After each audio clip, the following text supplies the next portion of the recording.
السلام عليكم ورحمة الله وبركاته. الصنف اللي هنعمله النهاردة صنف مشهور جدا وجميل وموجود في الفران واحنا بنحبه كلنا وبنحب نشتريه، وهو الباتيه اللي بالجبنة او الفطاير الصغيرة الجميلة ديت اللي بتبقى محشية بالجبنة. هنعملها النهاردة بحشوة مميزة جدا، وطبعا الحشوات متعددة، ممكن تختاري اللي انت عايزاه. يلا بسرعة نشوف هنعمل قد ايه من كيلو دقيق واحد بس. دلوقتي هنبتدي نعمل الفطاير مع بعض. هنعجن طبعا الاول. انا عندي دوت كيلو دقيق مخبوزات منخول كويس جدا طبعا. احط عليه خميرة،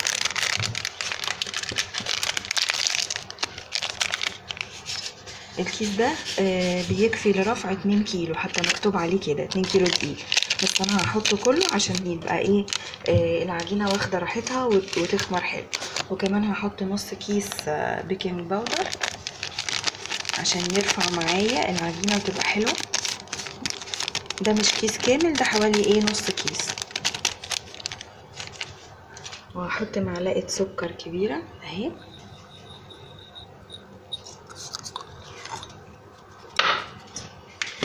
وطبعا ذره ملح اهي، واقل من نص كوبايه زيت اهو، شويه كده.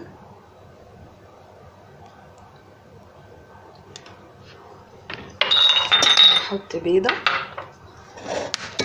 اهي، ممكن تحطي بيضتين لكن انا هحط بيضه واحده كفايه. لو انت عايزه تزودي ممكن تحطي بيضتين. طبعا هخلطهم ببعض دلوقتي، وبعدين الميه، ويفضل الميه تكون دافيه اللي انا هعجن بيها. احط ميه طبعا على قد ما تتشكل معايا عجينه. العجينه دي حلوه قوي وبتنفع لكل انواع الفطاير. احط ميه تاني. طبعا الميه بحط شويه شويه.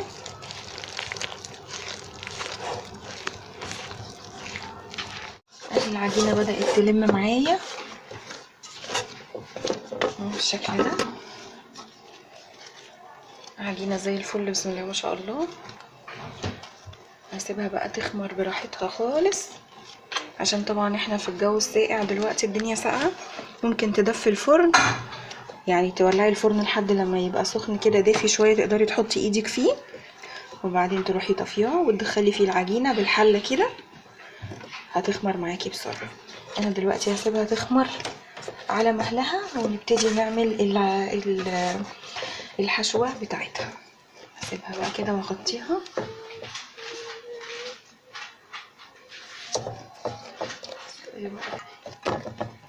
بس هغطيها بقى دلوقتي واسيبها تخمر براحتها. دلوقتي هنحضر الحشوه بتاعه الفطاير بتاعتنا على ما العجينه تخمر. عندي حوالي ربع كيلو جبنه بيضه فتفتها بالشكل ده. طبعا ممكن جبنه زي ما انت عايزه، ممكن جبنه حادقه، جبنه براميلي، جبنه مزبده، جبنه تلاجة. اللي انا عاملاها دي جبنه تلاجة، اللي هي يعني مش حادقه قوي ولا دلع. هفعصها بس كده شويه عشان هنحط عليها بقيه الحاجات واعرف اقلبهم مع بعض.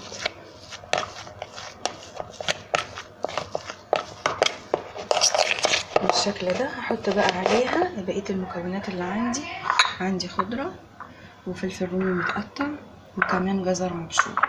هنزل بكل الحاجات دي على الجبنه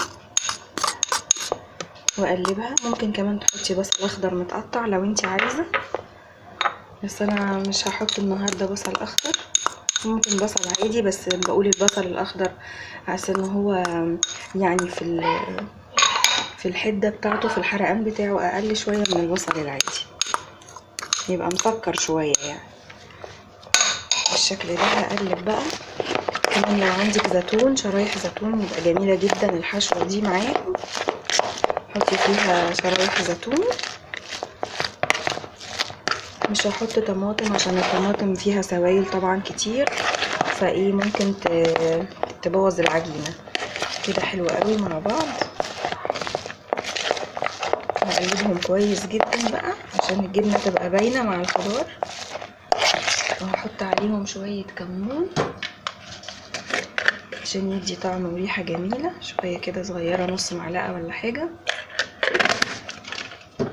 لو حاسه ان ممكن الجزر يدي طعم مسكر شويه في الفطاير حطي شويه ملح، لكن لو مفيش مشكله بالنسبه لك خلاص اوكي كده حلو قوي. خلاص كده احنا جهزنا الحشوه. نحطها بقى على جنب شويه لحد لما نشوف العجينه ونبتدي نشكلها ونقطعها مع بعض.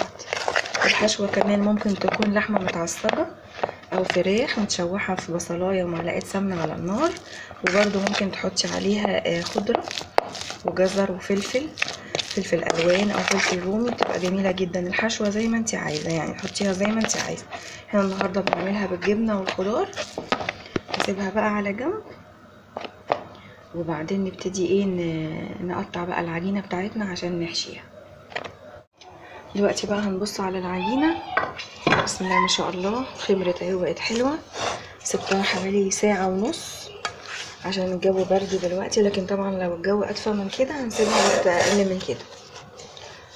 وزي ما قلت لك لو مستعجله عليها سخني الفرن وحطيها فيه بالحله كده زي ما هي ربع ساعه، هتلاقيها ايه خمرت وبقت زي الفل اهو كده خمرانه وزي الفل. نبتدي بقى نشتغل فيها. نحط هنا كده دقيق وهبتدي اخد من العجينه، كده كور زي ما انا عايزه، الحجم اللي انا عايزاه كده مثلا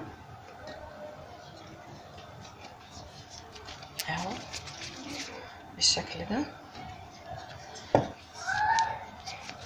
ابدا قبضه ايدي كده اهي، اعملها بقى كلها كده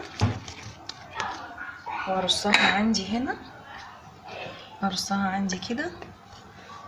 وطبعا ايه وانا بشتغل هلاقيها بتخمر معايا تاني. هقطع العجينه كلها كده وبعدين نبتدي مع بعض واحده واحده.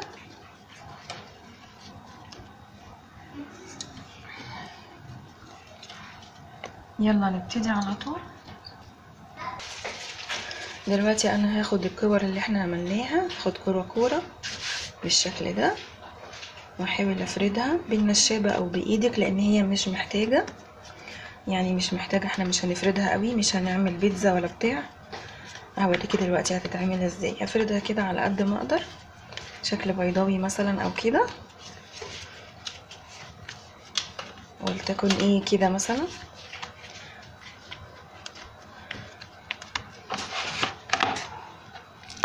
وبعدين اخد الحشوه بتاعتي اهي، احط شويه هنا كده بالطول. طبعا احنا قلبنا الحشوه فايه هي فيها كده كل المكونات اللي انا حطاها، الفلفل والجزر والخضره وطبعا الجبنه. هفردها كده وابتدي اقفل عليها العجينه بتاعتي، هقفلها على شكل رغيف فينو اهي بالشكل ده. طبعا الحته اللي هقفل منها تبقى تحت، تبقى لتحت كده، مكورها شويه. هعملها كده يعني مش هكورها، اعملها كوره عشان اقفلها اهو بالشكل ده اهي. بقت رغيف فينو صغير. طبعا هي لسه هتخمر تاني ولما تستوي في الفرن هتكبر، فهيبقى حجمها معقول جدا. عايزه تكبري كبري، عايزه تصغري عن كده كله في ايدينا. ممكن تعمليها حته قد كده، لما تستوي تطلع لك زي الباتيه بتاع الفرن اللي بيبقى كده اهو. نكمل بقى نعمل تاني واحده كمان.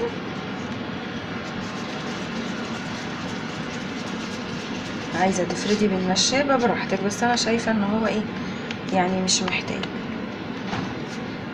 اهو. هفردها كده بايدي بيضاويه شويه بالشكل ده كده اهو. السمك بتاعها اهو اقل من السنتي بحاجه بسيطه اهو، عشان لسه هتخمر تاني فهتعلى تاني، وفي الفرن وهي بتستوي هتعلى اكتر، فانا براعي دايما الحته دي. هحط الحشوه بتاعتي كده وهقفلها تاني كده اهو بالشكل ده، وهقفلها كويس طبعا لما احطها في الصينيه هحطها على الناحيه اللي انا قافلاها دي كده اهو، احطها كده، هخلص الكميه كلها وبعدين نشوف مع بعض هنحطها ازاي ونسويها ازاي في الفرن. اهو هعملها كده اهي، هخلص بقى الكميه اللي عندي.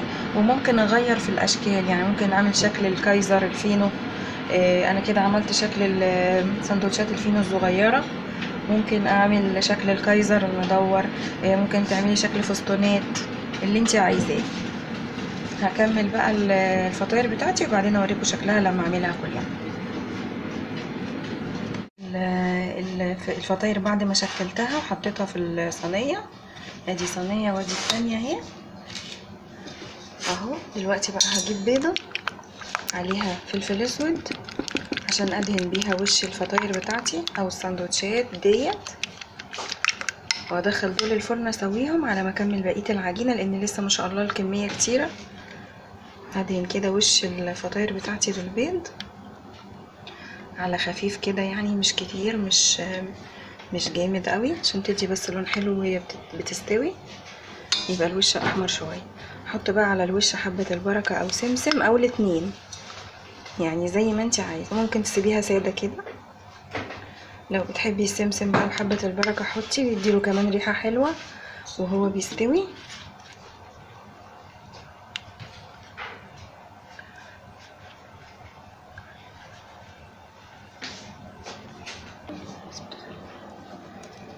بس كده حطيت عليها حبة البركة في الصينية دي، والصينية دي حطيت سمسم، وممكن احط الاتنين مع بعض كده، يبقى حبة البركة وسمسم مع بعض على خفيف كده. هدخلها بقى الفرن. طبعا الفرن انا مولعاه بقالي شوية عشان يسخن على ما اخلص، درجة حرارة 180. هحط الاول الصواني تحت في الفرن من تحت، ولما تبتدي طبعا هتعلى معايا كده وتستوي هختبرها طبعا كل شوية، وبعدين احطها تحت الشوايه تاخد لون جميل مع البيض اللي احنا دهناه على الوش ده. ولما تخرج من الفرن هوريها لكم. وكمان هكمل بقيه العجينه لسه ما شاء الله عندي هنا، وكمان في هنا في الحله اهي بقيه العجينه هكملها كلها، وبعدين نشوفها لما تستوي كلها مع بعض ونشوف الكيلو عمل قد ايه. وخلصنا الباتيه بتاعنا وسويناه او الفطاير اللي بتجيبنا النهارده. بسم الله ما شاء الله، شايفين الكيلو طلع معانا قد ايه؟ كل اللي انتوا شايفينه دوت من كيلو دقيق واحد بس طلعنا 40 قطعة باتيه او 40 فطيرة من الفطاير الجميلة اللي انتوا شايفينها دي. شايفين السوا بتاعها عامل ازاي؟ كلها ما شاء الله طالعة جميلة جدا. دلوقتي هفتح لكم واحدة عشان تشوفوا الحشو بتاعها من جوه عامل ازاي. بصوا الجمال، بسم الله ما شاء الله، جميل جدا. وكمان مستوية كلها، شايفين السوا بتاعها؟ يا رب يكون باين عندكم في الفيديو. مستوية جدا وجميلة، والحشوة دي جميلة جدا ومميزة وريحتها حلوة قوي وانا بفتحها كده. 40 وحدة باتيه، شوفوا بقى لو جبناهم من الفرن يكلفوا قد ايه. حاجة جميلة. شكرا وباي باي.